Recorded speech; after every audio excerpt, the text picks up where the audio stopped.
Welcome back. We covered a lot of muscles in the previous weeks that were surrounding the knees, and so we're going to migrate down our body more and start talking about the calf or lower leg area.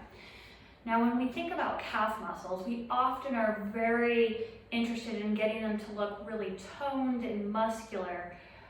But I often now take pause when I see someone who has amazing calves.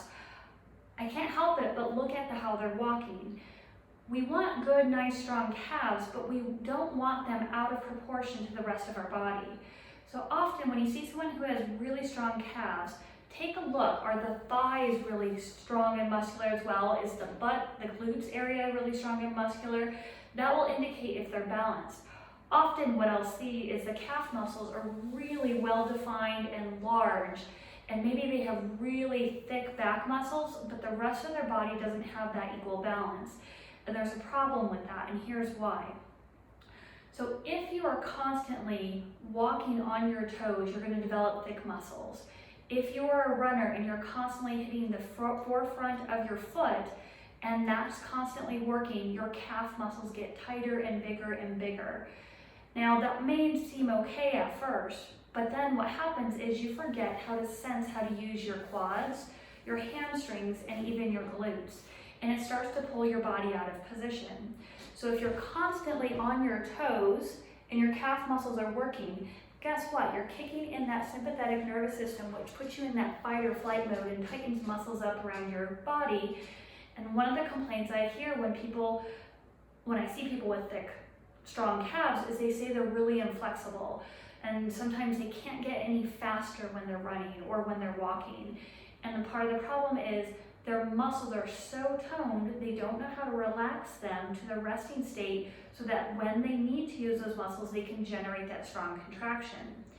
Now, one of the things to do with that is change how you walk, and that takes some time, takes a lot of time and practice and some help most often, is learning how to sense your heel striking and allowing your calf to relax, to allow for a heel strike, and then you kind of roll over your foot to go forward.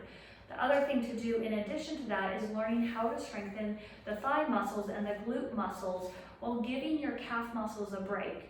And so sometimes it means putting you into different positions, like maybe a supported squat position where you're leaning over a table and you're sensing only your thigh muscles working instead of your calf muscles, and learning how to sink into the floor so your calf muscles relax and your heels can just meld into the floor so you're not constantly on your toes.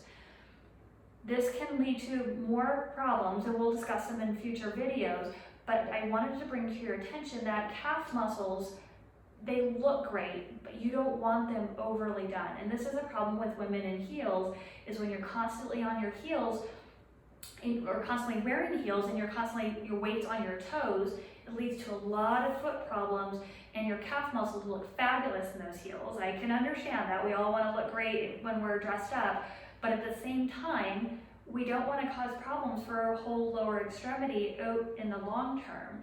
So learning how to relax your calf muscles is beneficial at the same time as learning how to activate and to sense and feel your thigh and calf muscles as well, or thigh and butt muscles, to give your calf muscles that break.